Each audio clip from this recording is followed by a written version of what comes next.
ټولو ملګرو ته سلامونه کوم چې څونه ملګري دي وروره دا ویډیو پوره واورئ ښه. د څو ورځو نو دا جنګ شروع دی او دا ټول افغانستان او پاکستان یې خو زه دا جنګ یو پیره د خلکو ته مخې ته ږدم چې دا په څه باندې جنګ دی که نه. د خلکو خو ټولو کتلي جنګ زموږ په دغه زنانه دی که نه، او په زنانه د په دې دی چې دلته خانه کعبه ده، دلته زموږ د خوږ نبي روضه ده، او دلته زمونږ د یو پاکستان او د افغانستان چې د پښتو زبان بچی دی نو هغه چرته کاروبار له ښځه نه ده راوستی. صحیح ده، نه ټیک ټاکر راوستی ده او نه فیسبوک والا راوستی ده او نه میډیا والا چې په کاروبار کې ورده. صحیح ده.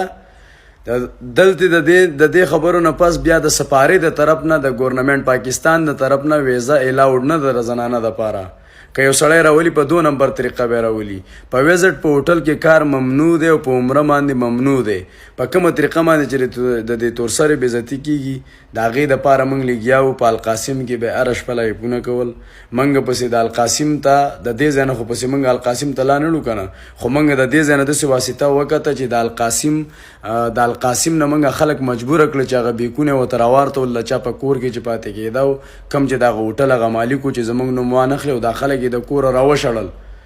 خو موږ ته چې کومه ورځ خول وي هغه 4 وي. د هغه ورځو نه یوه ورځ مخکې دا ښځه راله ریاض ته.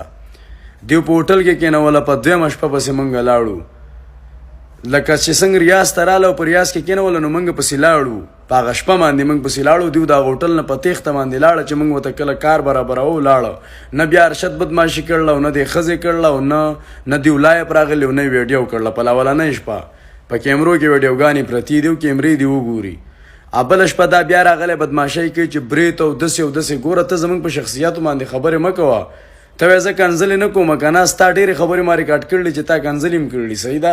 خو زه تا ته دا وایم که نه چې ته زموږ په شخصیاتو خبرې مه کوه. زموږ ستاسو جنګ په دغه جنیو او په دې خبرو. که جنۍ په هوټل کې نه یې که نه په یو کې یا په بل کې یا په بل کې زموږ کار نشته چې موږ ستا نوم یادو او موږ په تا پسې خبرې کوو. خو دا راته وایم چې جنۍ په هوټل کې ناسته یې که نه نو دا برید مې نه ته په هغه ورځ هم تاو کړو، نن یې راته هم تاوامه چې په هره طریقه باندې بیا هم درځم بیا هم درځم بیا هم درځم چې په کوم ځای کې کاروبار ته جنۍ موږ نه پرېږدو. بقایه ته وایي دا جنۍ په ما باندې څوک لېږلی نه شي. دا جنۍ چې ده که په قانون په طریقه باندې سلار وه او ستا د کور نه چا لېږلی شو او ستا په نکاح کې نه وه جو صحیح ده. او که سلار یې نه و نو په کور کې ساته. ستا په کور کې زموږ څه کار دی؟ ستا په کور کې زموږ کار روزګار نشته. زموږ کار په هغه خبره دی چې موږ یوه پښتنه ښځه د 6,000 خلکو په منځ کې نه غواړو او دا د پښتنو دپاره ښه خبره نه ده او دا زموږ د پښتنو د پاکستانو دپاره او زموږ د مسلمانانو دپاره او دا بشمول چې کلمه یې ویلې ده د هغو دپاره ښه خبره نه ده. او په رب العالمین مې د قسم چې په دې پرون مولانا شیخ ادریس صاحب ته ما میسج کړی، زما څه میسجونه را سره دي په جمعې په خطبه کې چې دی بیان یې پې کړی دی. باقاعده زه د خپلو مینوالو سره شیر کوم او بقایه ته د خیر ښېګړې کارونه وي. نن هم ماته یو خپله یوه ویډیو نن راورسېده چې د امتیاز به یې په واټساپ کې ده چې زما د لاس او زما د ویډیوګانو زما د ملګرو په سپورټ په 37 لاک باندې کویه په باجوړ کې الحمدلله تیار شو. هغه کویه چې د کم دپاره ما ویډیو کړل او کار به چالو دی.